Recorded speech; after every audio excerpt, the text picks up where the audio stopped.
My neighbor started flirting with my husband, cooking his favorite meals, and showing up in our bedroom. When I confronted him, he smiled and said, "She's just being friendly, stop overreacting." I walked away. That was 3 days ago. This morning, he was crying in my DMs. I have a really strong belief that if my partner wants to sleep around, I'm not going to try and stop him. If I have to keep him from cheating, then he's not the right person for me anyway. I truly think I should be with someone who totally wants to be with me and won't give in when they're tempted. Let's say it falls under my responsibility to try and stop them if I knew they're going to cheat. But what about if I didn't know? I'm married. We have been together for 4 years and married for 6 months.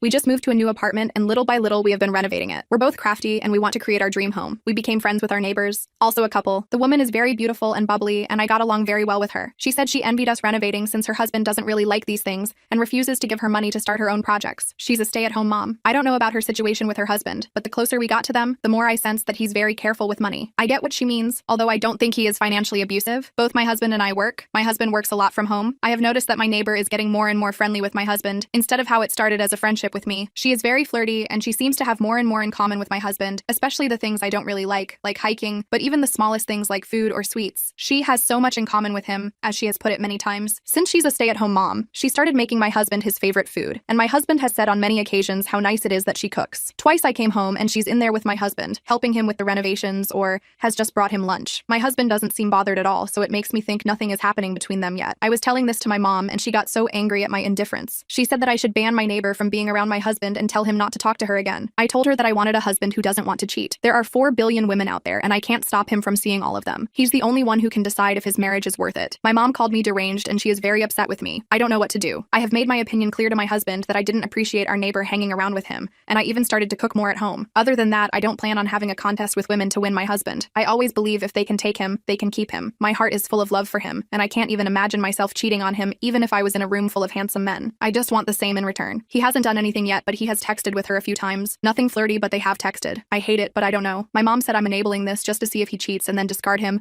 but all I wish is that he chooses me. I stared at my phone for a long time after mom hung up on me. Her words kept echoing in my head, especially the part about me being deranged. Maybe I was. Maybe normal wives didn't think like this. But I couldn't shake the feeling that if I had to guard Billy like some kind of possession, then what was the point? The next morning, I left for work earlier than usual. Billy was still in bed, and I kissed his forehead before grabbing my laptop bag. The marketing presentation I'd been working on needed final touches before the client meeting, but my mind kept wandering to yesterday's conversation with mom. When I got to the office, my coworker Victoria noticed something was off. She brought me coffee and sat on the edge of my desk. "Rough night?" she asked. I shrugged and took a sip. "Just family stuff." Victoria studied me for a moment. "You know, when my ex started getting friendly with his personal trainer, everyone told me I was crazy for not saying anything. They said I should have fought for him, made rules, checked his phone." She paused. "I didn't. And you know what? When he finally left me for her, I realized I'd been preparing myself for it the whole time instead of actually working on our marriage." Her words hit harder than I expected. I mumbled something about needing to finish my presentation and turned back to my computer, but I couldn't focus. Was I doing the same thing? Preparing for Billy to leave instead of fighting for us? Around lunch, my phone buzzed. A text from Billy. "Lily brought over homemade lasagna. There's leftovers in the fridge for you tonight." I stared at the message. Of course she did. I typed back a simple thanks and put my phone away. The client meeting went well, but I barely remembered any of it. My boss complimented my presentation, but all I could think about was Lily in my kitchen, probably wearing something cute, laughing at Billy's jokes while he worked on installing the new backsplash we'd picked out together. I decided to leave early, maybe surprise them both by actually being there when she just happened to stop by. But as I drove home, I kept hearing mom's voice calling me deranged, and Victoria's story about preparing for the end instead of fighting for her relationship. The apartment building's parking garage was darker than usual. One of the lights had burned out. I grabbed my purse and headed for the elevator, my heels clicking against the concrete. That's when I saw them. Lily and Billy were by the mailboxes in the lobby. She was holding a package, gesturing animatedly about something. Billy was leaning against the wall, smiling at whatever story she was telling. Then she touched his arm, letting her hand linger while she laughed. I froze by the elevator doors. This was it. This was the moment I could march over there, stake my claim, tell her to back off. But I didn't. I pressed the elevator button and waited. Billy noticed me first. "Sarah, you're home early." He straightened up, and Lily's hand fell away from his arm. "Client meeting ended sooner than expected," I said, keeping my voice neutral. The elevator doors opened, and I stepped inside. "Hi, Lily." "Oh, hi." She held up the package. "I was just telling Billy about this new craft supply store I found. They have the most amazing selection of tiles. Perfect for your bathroom renovation." "That's nice." I pressed our floor number. Billy joined me in the elevator, but Lily stayed in the lobby. "I should get back," she said. "Derek will be home soon. But Billy, let me know about that hiking trail we discussed. I'd love to check it out." The elevator doors closed before he could respond. We rode up in silence. I could feel him looking at me, probably trying to gauge my reaction. Inside our apartment, the smell of lasagna lingered in the air. I set my purse down and went to change clothes. Billy followed me to the bedroom. "The client loved the campaign?" he asked, sitting on the bed. "Yeah, they did." I pulled off my blazer and hung it up. "So you're going hiking with Lily now?" He shrugged. "She mentioned there's a new trail that opened up near the river. Thought it might be fun to check out. You could come too if you want." I almost laughed. We both knew I hated hiking. That was the point, wasn't it? Another thing they had in common that I didn't share. "I'm good," I said, pulling on a comfortable sweater. "You two have fun." Billy frowned. "Sarah, Are you upset about something? This was my chance. I could tell him how I felt, how Lily's constant presence was starting to bother me, how her touches and looks were obviously more than friendly. But then what? Demand he stop talking to her? Forbid him from going hiking? Become the controlling wife I swore I'd never be? No, I said, just tired from the presentation. He stood up and wrapped his arms around me from behind. The lasagna's really good. She used fresh basil from her garden. Of course she did. That evening I attempted to cook dinner, but we had lasagna leftovers, so I made a salad instead. Billy talked about the progress on the bathroom tile while we ate. He mentioned that Lily had offered to help since she'd done her own bathroom last year. That's helpful, I managed. My phone rang. Mom's name flashed on the screen. I almost didn't answer, but Billy was already clearing the dishes, so I stepped onto our small balcony. I've been thinking about our conversation, Mom started without preamble, and I need you to understand something. When your father had his affair, I saw the signs, the late meetings, the new cologne, the way he'd smile at his phone, and I said nothing because I trusted him. I thought our love was enough. I gripped the balcony railing. Mom, Billy isn't Dad. No, but that woman is circling him like a shark, and you're just watching it happen. Her voice cracked. I don't want you to go through what I did. What do you want me to do? I asked. Chain him to the apartment? Check his phone? Become someone I'm not? I want you to fight for your marriage. By doing what? Playing some competition with Lily? If Billy wants her instead of me, then keeping them apart won't change that. It'll just delay the inevitable. You're so stubborn, Mom said, just like your father. That stung more than I expected. After she hung up, I stayed on the balcony, watching the city lights twinkle in the distance. Maybe I was being stubborn. Maybe I was being naive. But I couldn't shake the belief that love shouldn't require constant vigilance. When I went back inside, Billy was sketching renovation plans at the dining table. He looked up and smiled. Want to help me figure out the kitchen layout? I sat beside him, and we spent the next hour debating cabinet placement and countertop materials. It felt normal, like us. No mention of Lily or hiking or lasagna. Just us, planning our future. The next few days passed in a blur of work and renovation decisions. I threw myself into a new campaign at the office,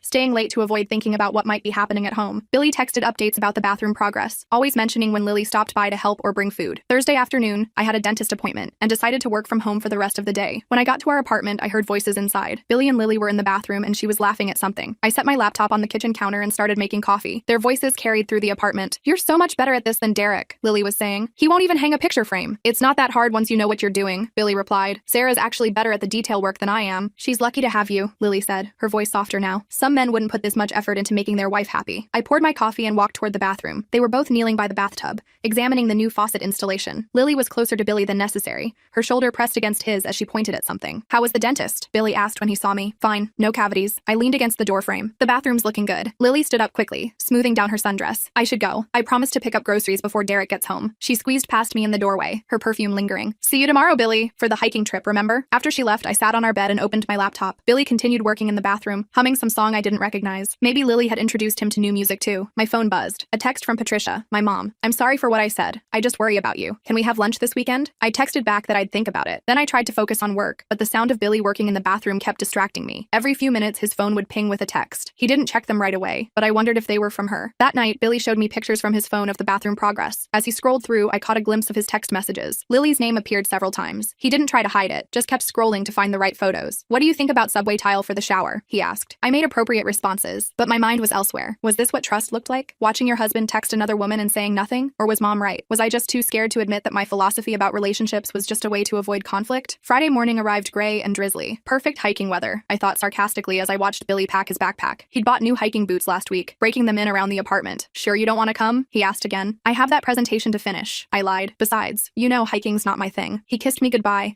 and I watched from the window as he met Lily by her car. She was wearing athletic leggings and a fitted jacket, her hair in a perfect ponytail. They drove off together, and I stood there for a long time, staring at the empty parking space. I tried to work, but couldn't concentrate. Instead, I found myself cleaning the apartment, organizing things that didn't need organizing. In our bedroom closet, I found one of Lily's hair ties on the floor. The purple elastic band seemed to mock me. She'd been in our bedroom. When? Why? Billy hadn't mentioned it. I picked up the hair tie and stared at it. Such a small thing. Probably fell out when she was helping move furniture or looking at paint samples. Nothing sinister, nothing worth getting upset about. But I kept it anyway, placing it on my dresser where I'd see it. The rain stopped by noon, and weak sunlight filtered through the clouds. I made myself a sandwich and sat on the balcony, watching the city dry off. Somewhere out there, my husband was hiking with another woman. A woman who cooked his favorite foods, shared his interests, and somehow always needed his help with something. My phone rang. Victoria from work. Hey, just wanted to check if you're coming to happy hour tonight? She asked. I'd forgotten about the team happy hour. I don't think so. Billy is out and I want to be home when he gets back. Everything okay? Victoria's voice carried concern. Yeah, just marriage stuff. The neighbor situation? I'd mentioned it briefly to her earlier in the week. Yeah, Victoria sighed. You know, I've been thinking about what I told you the other day, about my ex. I don't want you to think I regret not fighting. I just regret not communicating. There's a difference between controlling someone and expressing your needs. After we hung up, I thought about her words. Was that what I was doing? Confusing control with communication? I'd told Billy I didn't appreciate Lily hanging around, but had I really explained how it made me feel? The afternoon dragged on. I finished my presentation, did laundry, and even started organizing the kitchen cabinets. Anything to keep busy. Around 4 o'clock, I heard footsteps in the hallway. Billy's laugh echoed through the door, followed by Lily's voice. I opened the door before they could knock. Billy was muddy and grinning, his new boots caked with dirt. Lily looked perfectly put together despite the 5-hour hike, just an attractive flush to her cheeks. How was it? I asked. Amazing, Billy said, pulling off his boots in the hallway. The trail follows the river for miles. You can see the whole city from the overlook. I took so many pictures, Lily added, pulling out her phone. Oh, Billy, I got that one of you by the waterfall. She showed him the phone, standing close enough that their arms touched. I watched them, noting how comfortable they seemed together, how easily they'd fallen into shared experiences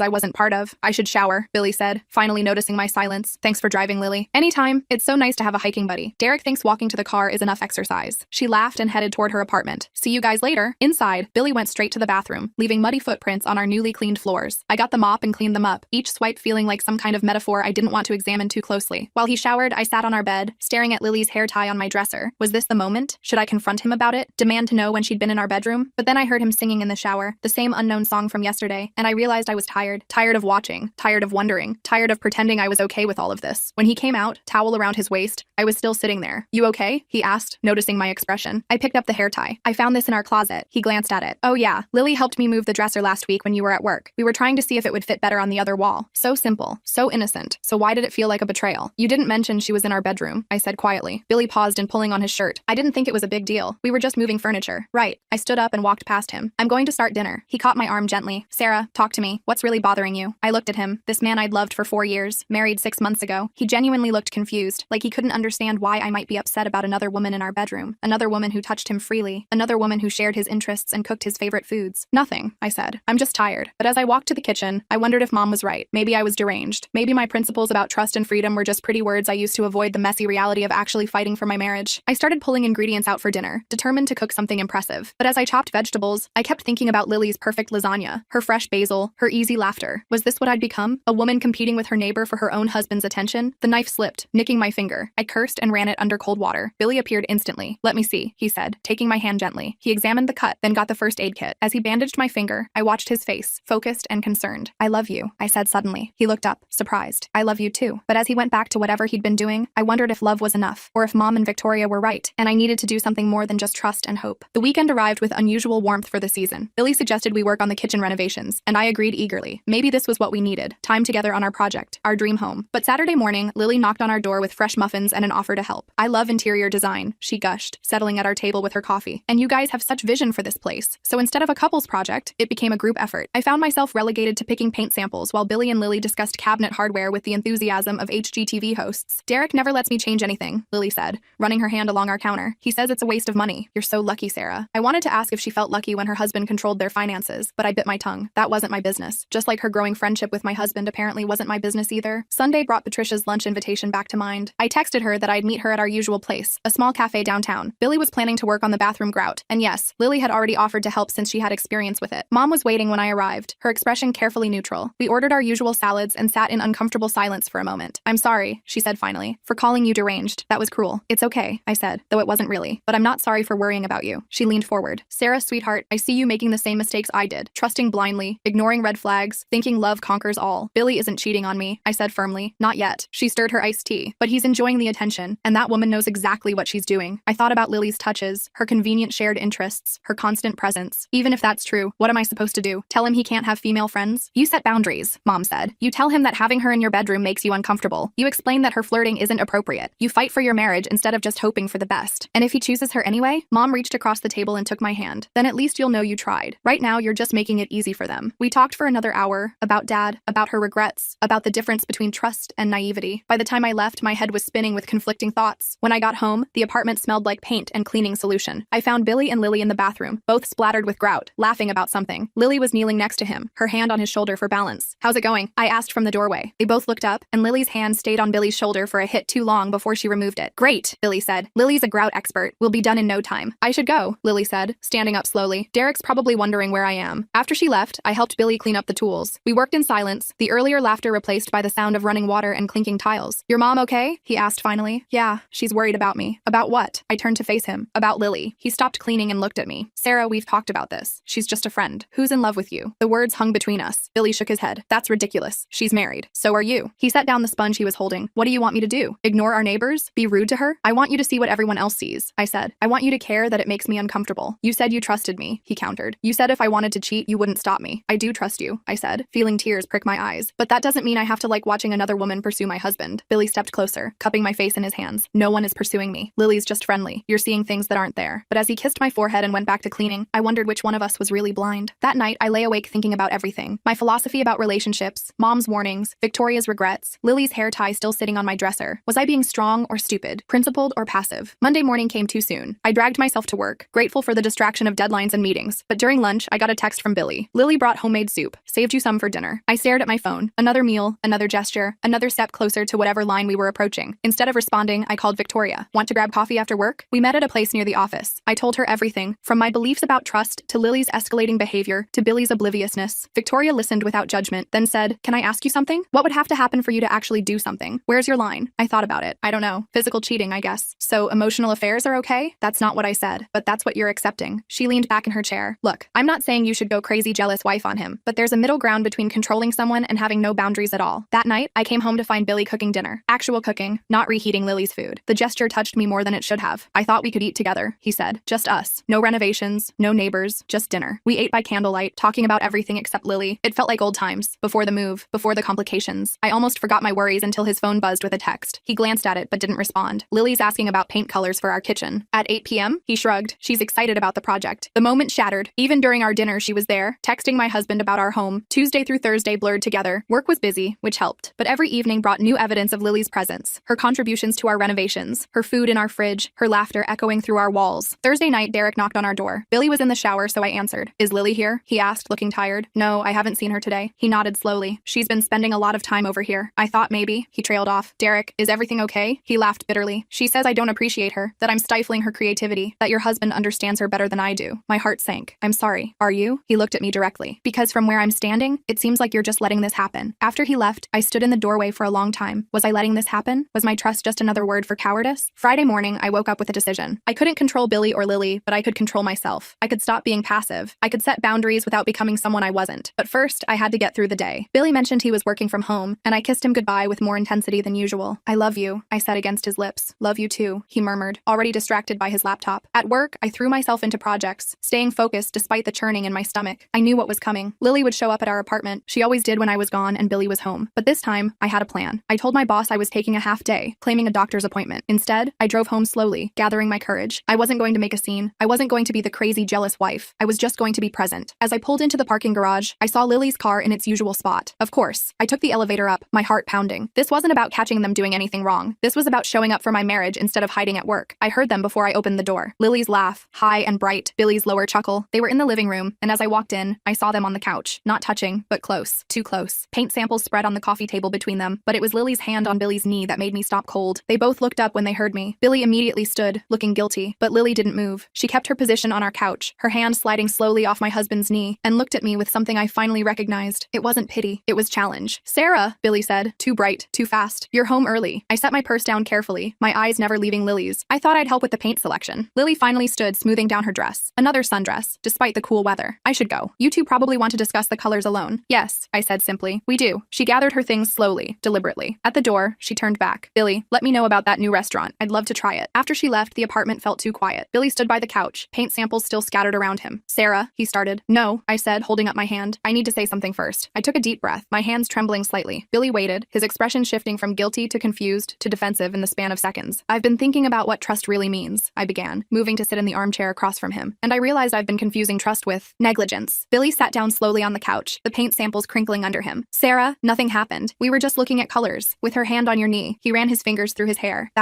She was just being friendly. The word hung between us like a challenge. Friendly. That's what he'd been calling all of this. The cooking, the texting, the touching, just friendly. "Do you remember when we first started dating?" I asked. "You told me about your ex, how she was jealous all the time, how she'd check your phone and interrogate you about female coworkers." Billy nodded slowly. "Yeah, it was exhausting. And I promised I'd never be like that I trusted you completely." I leaned forward. "But somewhere along the way, I think we both mistook my trust for permission." "Permission for what?" His voice had an edge now. "I haven't done anything wrong. You let another woman cook for you multiple times a week. You text with her constantly. You go on 5-hour hikes alone with her. You let her in our bedroom." I ticked each point off on my fingers. "And just now, you let her put her hand on your knee while sitting on our couch, looking at paint for our home." Billy stood up, pacing to the window. "You're making it sound worse than it is.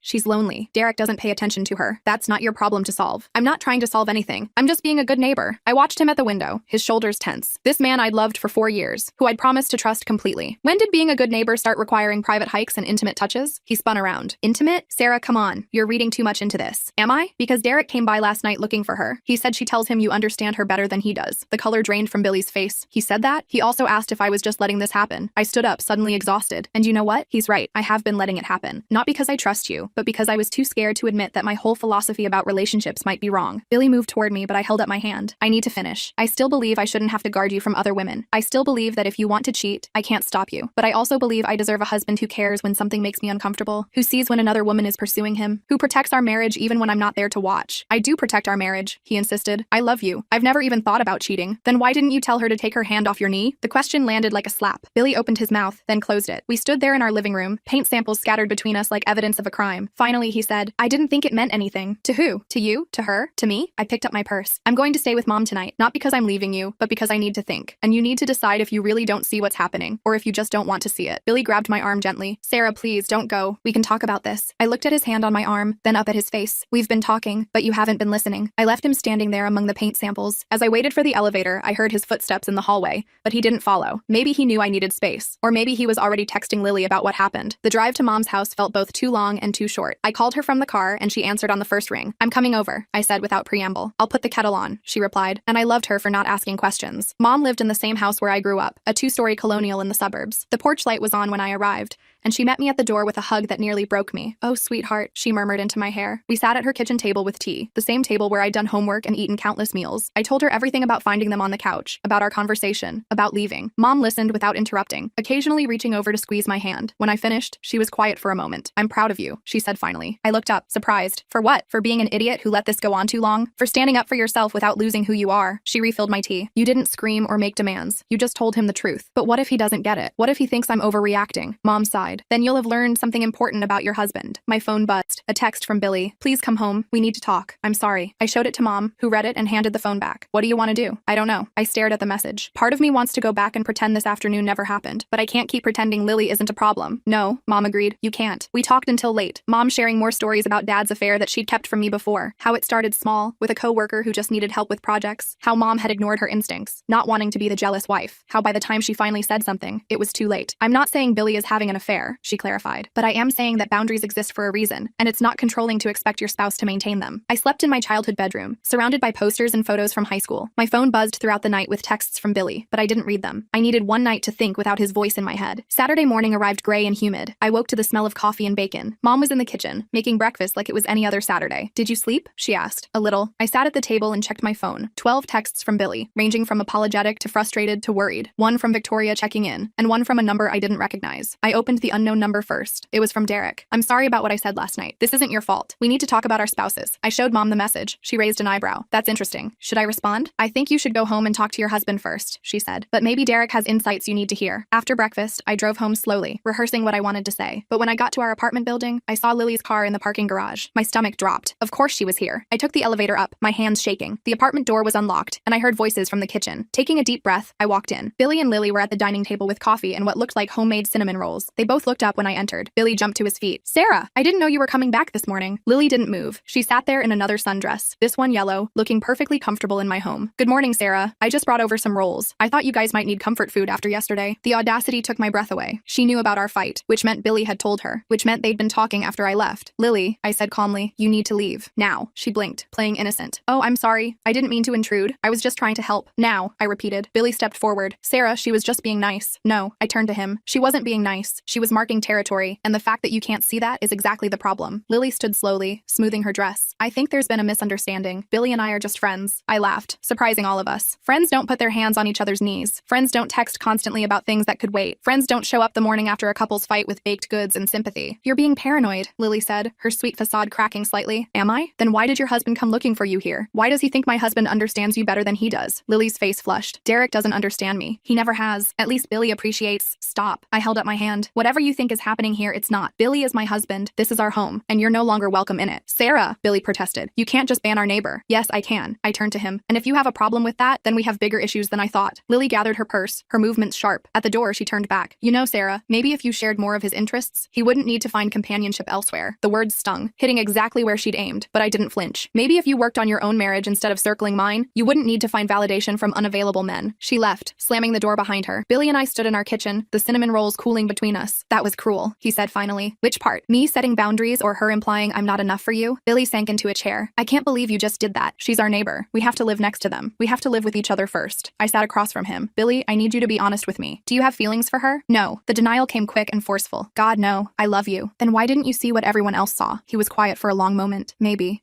I liked the attention. Not in a romantic way, he added quickly. But it felt good to have someone think I was interesting. Someone who wanted to hear about my day and shared my hobbies. I want to hear about your day. But you don't want to go hiking. You don't care about the same music or movies. And that's fine, he said. I'm not saying you should. But when Lily showed interest in those things, it felt nice. The honesty hurt, but I appreciated it. So you knew she was flirting. Billy rubbed his face. I thought it was harmless. I thought as long as I didn't cross any lines, it was okay. You let her in our bedroom to move furniture. You went on a 5-hour hike alone with her. It was just hiking. She put her hand on your knee. He fell silent at that. We sat there, the weight of months of small betrayals between us. I need to know something, I said. If I hadn't come home yesterday, what would have happened? Billy looked up sharply. Nothing would have happened. But would you have moved her hand? Or would you have let it stay there, telling yourself it didn't mean anything? He didn't answer, which was answer enough. My phone buzzed. Another text from Derek. Can we talk? I have information you need to know. I showed Billy the message. His face went pale. What kind of information? I don't know, but I think I should find out. Billy reached for my hand. Sarah, I'm sorry. I'm so sorry. I never meant for any of this to happen. I didn't think. That's the problem, I said gently. You didn't think about how it would make me feel. You didn't think about what Lily really wanted. You didn't think about our marriage. I want to fix this, he said desperately. Tell me how to fix this. I squeezed his hand, then let go. First, you need to understand why it needs fixing. I texted Derek back, agreeing to meet him at a coffee shop downtown. Billy wanted to come, but I told him no. This was something I needed to do alone. The coffee shop was mostly empty on a Saturday afternoon. Derek was already there, looking haggard. He stood when he saw me, attempting a smile. Thanks for coming, he said as we sat down. You said you had information? Derek pulled out his phone. Lily doesn't know I have these. He showed me a series of text messages. My stomach turned as I read them. They were between Lily and someone named Rachel. In them, Lily detailed her growing obsession with Billy, how she'd researched his interests online, how she'd timed her visits for when I was at work, how she'd practiced recipes she knew he loved, how she was sure he was starting to fall for her. She called it a project, Derek said bitterly, like seducing your husband was some kind of home improvement task. I scrolled through more messages, my hands shaking. In one, Lily described the hiking trip, how she'd worn her most flattering athletic wear, how she'd made sure to touch him whenever possible, how he'd seemed receptive. I'm filing for divorce, Derek continued. This isn't the first time. Last year it was her personal trainer. Before that, a dad from our daughter's preschool. But this time, he gestured at the phone. This time she documented it all. Derek, I'm so sorry. He laughed humorlessly. Are you? Because from what I can see, your husband was enjoying every minute of attention from my wife. The accusation stung because it held truth. He was, but he didn't understand what was really happening. Didn't understand, or didn't want to understand. It was the same question I'd been asking myself. I handed back his phone. What are you going to do? Like I said, divorce. I'm done being married to someone who needs constant validation from other men. He paused. What about you? I don't know, I admitted. Billy isn't like Lily. He didn't pursue her. He just didn't stop her. Is that better or worse? I thought about it. Different, but still painful. Derek nodded. For what it's worth, I don't think he would have actually cheated. Lily complained about that in some messages, said he always pulled back when things got too intimate. It should have made me feel better, but it didn't. Billy had let another woman pursue him for months, enjoying the attention while I trusted him completely. He'd pulled back from physical cheating, but what about emotional boundaries? When I got home, Billy was cleaning obsessively. The apartment smelled like lemon cleaner and anxiety. He looked up when I entered, hope and fear battling on his face. How did it go? I told him about the messages, watching his expression shift from disbelief to horror to shame. When I finished, he sank onto the couch. I'm an idiot, he said quietly. You're not an idiot. You're just careless with my feelings, with our marriage. What can I do? How do I make this right? I sat beside him, not touching. I think we need help, professional help. Billy nodded immediately. Couples therapy? Yes, whatever you need. What I need, I said carefully, is a husband who sees threats to our marriage before they're sitting on our couch with their hand on his knee. That night, we slept in the same bed but didn't touch. The distance between us felt like miles. I lay awake thinking about trust and boundaries, about the fine line between controlling and caring. Sunday passed in awkward politeness. We worked on house projects separately, the renovation that had brought us together now highlighting our distance. I caught Billy checking his phone repeatedly, and each time my stomach clenched. She's not texting, he said, noticing my attention. I blocked her number. When? Yesterday, after you left to meet Derek. It was something at least, but the damage was done. Every time his phone buzzed, I wondered. Every time he smiled at something on his screen, I questioned. This was what I'd been trying to avoid, becoming suspicious and paranoid. But maybe some suspicion was healthy. Maybe blind trust was just another form of blindness. Monday morning, I called in sick to work. I needed to research therapists, to process everything that had happened. Billy worked from home and we moved around each other like ghosts. Around noon, there was a knock at the door. We both froze. Billy looked at me, asking permission with his eyes. I nodded. It was a delivery person with a package. Billy brought it inside, checked checking the label. It's from Lily, he said, his voice flat. Inside was a set of hiking boots in my size and a note for Sarah, in case you want to join next time. L. The passive-aggressive gesture was so perfectly Lily. Even in defeat, she had to twist the knife. Billy looked horrified. I'll return them, he said quickly. Number, I picked up the boots. I'll keep them, as a reminder. Of what? That some gifts come with strings attached, and that maybe I should pay more attention to what's happening in my own home. That afternoon, I made an appointment with a couples therapist for Thursday. Billy thanked me repeatedly, as if I was doing him a favor instead of trying to save our marriage. Tuesday brought new challenges. I returned to work, but concentration was impossible. Victoria noticed immediately. You look terrible, she said bluntly during lunch. I told her everything. She listened without judgment, occasionally shaking her head. The hiking boots were a nice touch, she said sarcastically. Real classy. Keep thinking about what she said, about sharing his interests. Victoria snorted. That's bull. My husband loves football. I hate it. You know what he does? He watches with his friends and then comes home to me. Because marriage isn't about being the same person. But what if Billy needs someone who shares his interests? Then he should have married someone else, Victoria said firmly. You don't get to marry someone and then act surprised when they're exactly who they always were. Her words stayed with me through the afternoon. When I got home, Billy was cooking dinner. Actually cooking, not reheating Lily's food. I thought we could eat together, he said hopefully. I made your favorite. We ate in relative silence, the clink of silverware loud in the quiet. Finally, Billy spoke. I've been thinking about what you said, about seeing threats to our marriage. He set down his fork. I think I did see it. Part of me knew Lily was flirting, but I told myself it was harmless because I wasn't interested in her that way. But you liked the attention. Yes, he admitted. I liked feeling wanted, appreciated, and I'm sorry. I'm so sorry that I let that become more important than your feelings. I appreciate your honesty, I said, but I need to know this won't happen again. Not with Lily, not with anyone. It won't. I promise. But promises felt fragile now. Trust, once broken, wasn't easily repaired. Wednesday passed in a blur of work and avoided neighbors. I saw Derek in the parking garage, boxes in his arms. He nodded at me but didn't stop to talk. The marriage dissolution was already beginning next door. That evening, Billy showed me his phone. I want you to see this, he said, opening his messages. There were several texts from Lily to his blocked number, invisible to him but somehow still delivered. They ranged from apologetic to angry to pleading. In one, she accused me of being controlling. In another, she said Billy would regret choosing his jealous wife over true friendship. How did you see these if she's blocked? I asked. I unblocked her to check, then blocked her again, he admitted. I wanted to know if she was still trying to contact me. And 17 messages since Saturday. He deleted them all as I watched. I won't check again. Thursday arrived with rain and our first therapy appointment. Dr. Martinez was a soft-spoken woman in her 50s who listened to our story without visible judgment. Let me understand, she said after we'd explained everything. Sarah, you believe trust means not having to monitor or control your partner. Billy, you believed accepting attention from another woman was harmless as long as you didn't reciprocate romantically. We both nodded. You're both right, she said, surprising us. And you're both wrong. She explained that trust didn't mean absence of boundaries, and boundaries didn't mean control. She talked about emotional affairs, about the slippery slope of intimate friendships,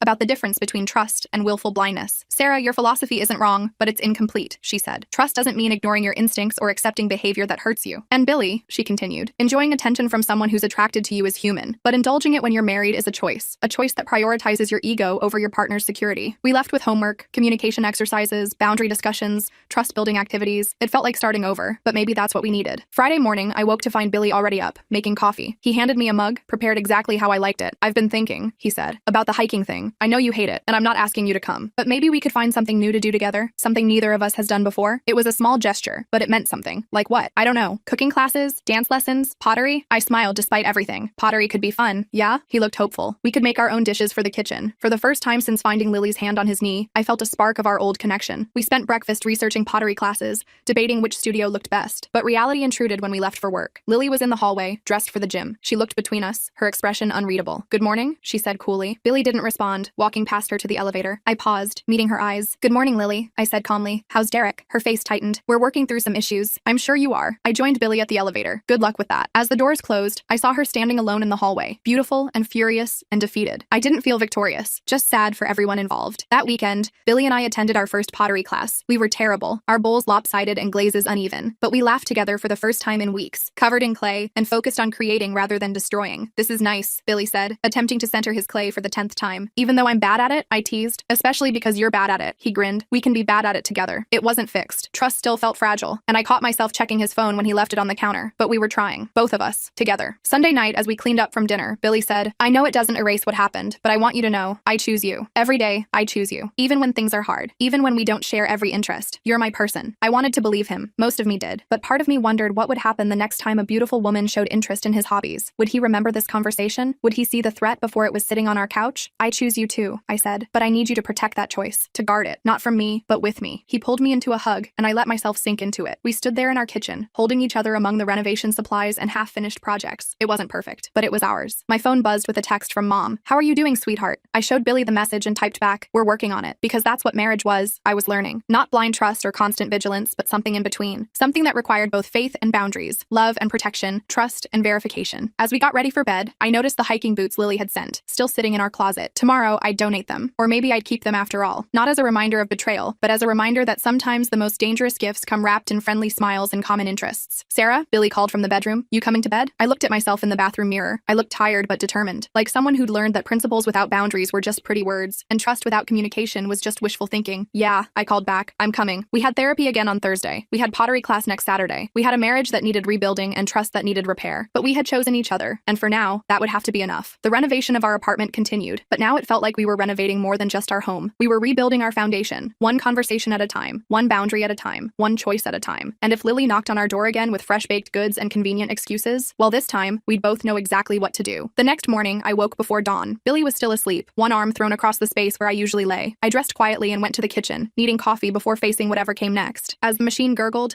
I heard movement from the apartment next door, raised voices, muffled but distinct. Derek and Lily were arguing again. I pressed my ear to the wall despite myself, catching fragments. Something about lawyers, something about custody, something about Billy. My phone vibrated on the counter, a text from an unknown number with a local area code. I opened it and nearly dropped the phone. It was a photo of Billy and Lily from their hiking trip. They were sitting on a rock overlooking the river, closer than necessary, her head tilted toward his shoulder. The angle suggested someone had taken it from a distance, maybe another hiker passing by. Another text followed. Thought you should see this. They looked pretty cozy that day. My hands shook as I stared at the image. Who would send this? And why now? Billy appeared in the doorway, rubbing his eyes. You're up early. I turned the phone toward him. His face went white. Sarah, that's not... We were just resting. Other hikers were around. Someone must have what? I asked. Noticed how close you were sitting? Thought you looked like a couple? Decided I should know? He reached for the phone, but I pulled it back. Do you know who sent this? No, I swear. Maybe someone from the building? Someone who saw us leave together? The arguing next door grew louder. Something crashed against the wall, then silence. Billy moved toward me. Sarah, please. This photo doesn't show anything. We were just sitting, just texting, just cooking, just renovating, just being friendly. I set the phone down. When does just become too much? Before he could answer, someone pounded on our door. We looked at each other. Then Billy went to answer it. Derek stood there, disheveled and holding a manila folder. I need to talk to both of you. Now. We let him in. He looked around our apartment, taking in the renovation supplies, the pottery we'd made last weekend sitting on the counter. His laugh was bitter. Nice place. Lily always said you two had the perfect marriage, the perfect home. He tossed the folder on our dining table. Turns out she wanted it for herself. Billy and I exchanged glances. I opened the folder and gasped. Inside were printed emails, screenshots, photos, dozens of them. She hired someone, Derek said, a private investigator, to follow you two around, document your time together, build a case. A case for what? Billy asked, though I think we both knew. For when she divorced me and came after you. Derek sank into a chair. She's done this before, 3 times. She picks a couple, befriends them, focuses on the husband, creates problems in their marriage while positioning herself as the solution. I flipped through the pages, photos of Billy and Lily at the craft store, at the hiking trail, in our lobby, timestamps showing how long she spent in our apartment, transcripts of text conversations I'd never seen. Why are you showing us this? I asked. Because my lawyer says I need witnesses, and because, he looked at Billy. You're not the first guy she's done this to, but you're the first one who didn't sleep with her. Billy's face flushed. I would never. I know, Derek interrupted. That's why she got desperate. The hand on the knee, the constant visits. She usually doesn't have to work that hard. I found myself laughing, which seemed to surprise everyone, including me. So I was right. If they can take him, they can keep him. Except she couldn't take him. Sarah, Billy started. No, this is perfect. I held up a photo of them at the craft store. She documented her own crazy. Hired someone to prove she was stalking my husband. Derek nodded. My lawyer's having a field day. Between this and the texts she sent her friend about Project Billy, I'll get full custody of our daughter. Our daughter. I'd forgotten Lily had a child. A little girl who sometimes played in the hallway, who would grow up with a mother who treated marriages like conquests. I'm sorry, I said to Derek, for all of this. He shrugged. I'm moving out today. My brother has a place across town. Lily can have the apartment until the divorce is final. He stood to leave, then paused. For what it's worth, I think you two will make it. She threw everything at your marriage and it held. After he left, Billy and I stood in our kitchen, the folder of evidence between us. Proof of Lily's obsession. Proof of Billy's obliviousness. Proof that I'd been right to trust him, even when it hurt. Say something, Billy whispered. I picked up the photo from the hiking trail. Who do you think sent this? Does it matter? Maybe. I studied the angle, the timestamp. What if Lily sent it? One last attempt to break us. Billy took the photo, then dropped it in the trash. Then she failed. We spent the morning going through the folder together. Each photo, each transcript, each piece of evidence told the story of a woman systematically trying to destroy our marriage, and of a man who, despite enjoying the attention, never crossed the final line. This one's from 2 months ago, I said, holding up a photo of Lily bringing Billy lunch. I was at that huge client presentation. I remember. She brought soup and stayed for 2 hours talking about hiking gear. 2 hours and 14 minutes. minutes, I corrected, reading the investigator's notes. She touched your arm 17 times. Billy groaned. How did I not see this? Because you didn't want to, I said gently. And because normal people don't hire investigators to stalk their neighbors. My phone rang. Mom. Hi, sweetheart. Just checking in. How was therapy? Enlightening, I said. Mom, you're not going to believe what happened this morning. I put her on speaker and told her everything. She gasped at appropriate moments, swore when I described the photos, and fell silent when I explained about Lily's pattern. So you were right, she said finally. You didn't have to guard Billy from her. He guarded himself, I guess. I looked at Billy, who was making fresh coffee, but I think I was also wrong about some things. How so? I thought trust meant never having to worry, never having to set boundaries, never having to fight for my marriage. I accepted the mug Billy offered, but maybe trust means knowing when to do all those things. Mom was quiet for a moment. That's very wise, sweetheart. I'm proud of you. After we hung up, Billy and I returned to the folder. Near the bottom, I found something that made my blood run cold. Photos of our apartment, taken from inside. Our bedroom, our bathroom, our kitchen, all when we weren't home. She had keys, I breathed. How did she? The day she helped me move furniture, Billy said, his face pale. I left her alone while I went to get tools from the storage unit. She must have. I thought about all the times things seemed slightly off. A coffee mug not where I left it. The shower curtain pulled differently. That feeling of being watched. We're changing the locks today, I said. Already texted the landlord. He's sending someone this afternoon. We worked in silence for a while, sorting through the evidence of Lily's obsession. Then Billy spoke. I need to tell you something. About the hiking trip. My stomach clenched. What? She tried to kiss me. At the overlook, when we were taking photos. He wouldn't meet my eyes. I pulled back, made a joke about taking a selfie instead, but I never told you because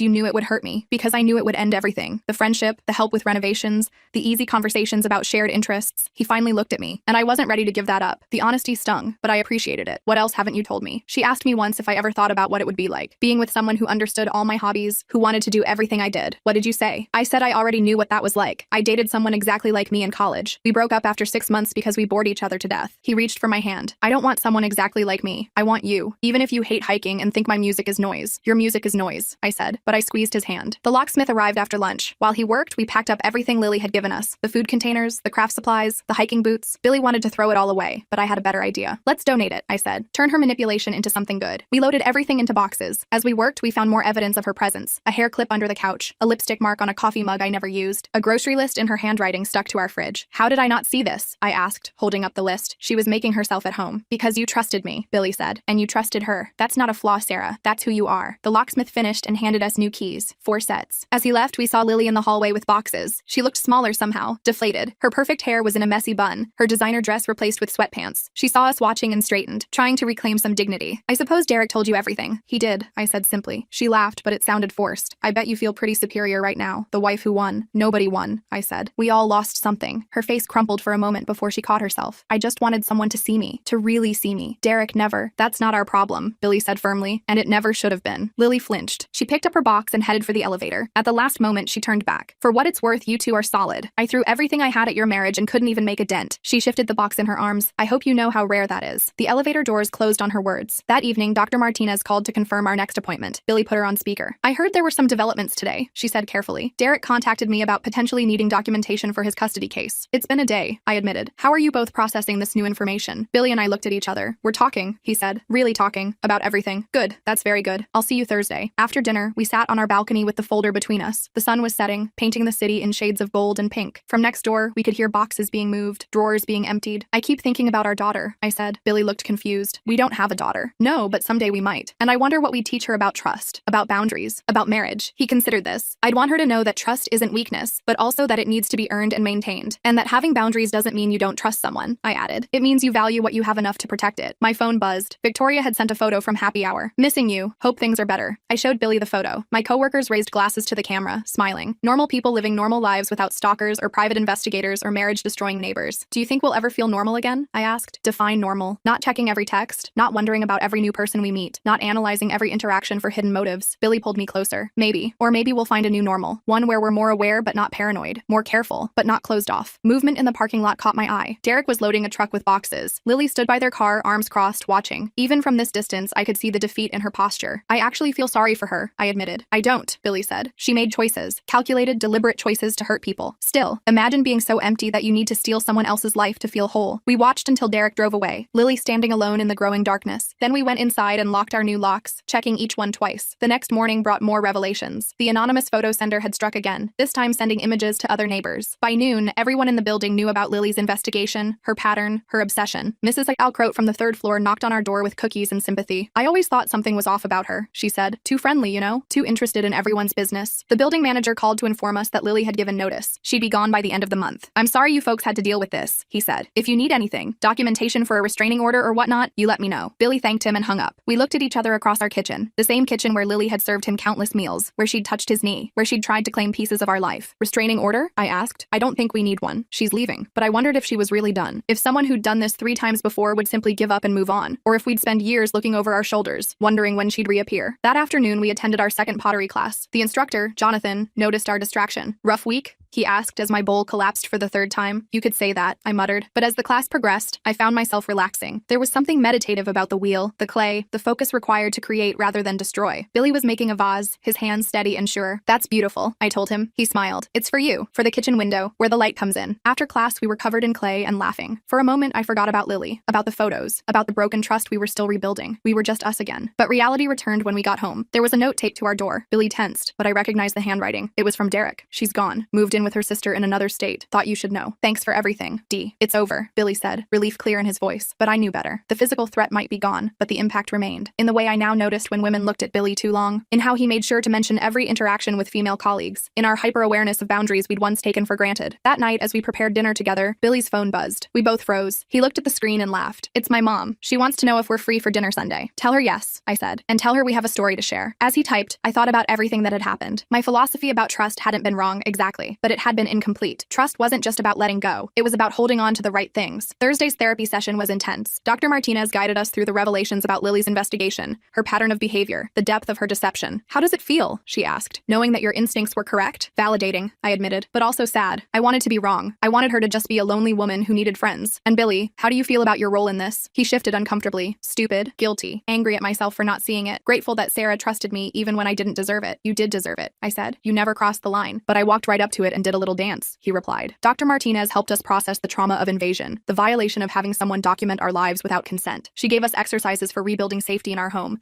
for reestablishing boundaries as a couple. This experience can actually strengthen your marriage, she said, if you let it teach you rather than define you. Friday afternoon, I was working from home when the doorbell rang. Through the peephole, I saw a woman I didn't recognize. Young, professional, holding an envelope. I opened the door cautiously. Yes? Sarah? I'm Rachel. I was friends with Lily. She held out the envelope. She asked me to give you this before she left. I told her I wouldn't, but she shrugged. Maybe you should read it. I took the envelope. Do you want to come in? God, no. I've been in your apartment enough through her photos. She turned to leave, then paused. I tried to tell her to stop when she first started talking about Billy, but she was convinced he was her soulmate, that you were just an obstacle. Did you send the anonymous photos? I asked. Rachel nodded. I thought if you saw proof, you'd confront her, make her stop. I didn't know about the private investigator until Derek's lawyer contacted me. After she left, I stared at the envelope. Part of me wanted to throw it away unread, but curiosity won. Inside was a single sheet of paper in Lily's perfect handwriting. Sarah, I won't apologize because you wouldn't believe me anyway, but I want you to know that in all my attempts, yours was the only marriage that survived. That says something about you and Billy. I've been broken for a long time. Long before Derek, before the others. I see happy couples and I need to prove they're not really happy. That given the chance, the husband would choose me. Billy never did. Even when I made it easy. Even when I was everything you weren't. That must be what real love looks like. I hope I find it someday. I read it twice, then showed it to Billy when he got home. He read it silently, his jaw tight. Burn it, he said. Number. I folded it carefully. I want to keep it. To remember. Remember what? How close we came to losing everything? How close we came to losing everything and didn't. That weekend, we threw ourselves into renovations with new energy. We painted the kitchen, installed the backsplash, hung the shelves we'd been planning for months. The apartment transformed around us, becoming truly ours in a way it hadn't been before. Sunday dinner with Billy's parents was interesting. We told them an abbreviated version of events, leaving out the worst details. His mother was horrified. That poor woman, she said, and I wasn't sure if she meant me or Lily. She made her choices, Billy's father said firmly, and you two made yours. That's what matters. As we drove home, Billy reached for my hand. My dad's right, you know. We made choices. Every day we chose each other. Even when it was hard, I agreed, especially when it was hard. Monday morning, I returned to work with a new perspective. Victoria noticed immediately. You look different, she said, lighter somehow. Lily's gone, I explained. Moved away. It's really over. And you and Billy? We're good. Better, actually. Therapy is helping. She smiled. I'm glad. You deserve happiness, Sarah. Both of you. That evening, we met our new neighbors, an elderly couple who downsized from a house in the suburbs. They were friendly but respectful, interested in our renovations but not intrusive. Normal neighbors having normal interactions. This is nice, Billy said after they left. No ulterior motives, no hidden agendas. That we know of, I joked, but it fell flat. We weren't ready to laugh about it yet. As weeks passed, life slowly returned to something resembling normal. We continued therapy, working through trust issues and communication patterns. We finished our renovations, creating the dream home we'd envisioned when we first moved in. We made more pottery, getting marginally better with each class, but traces of Lily lingered. In the way Billy now announced every interaction with women, in how I checked his phone location not from suspicion but from habit, in the folder of evidence we kept in a filing cabinet, just in case. One Thursday,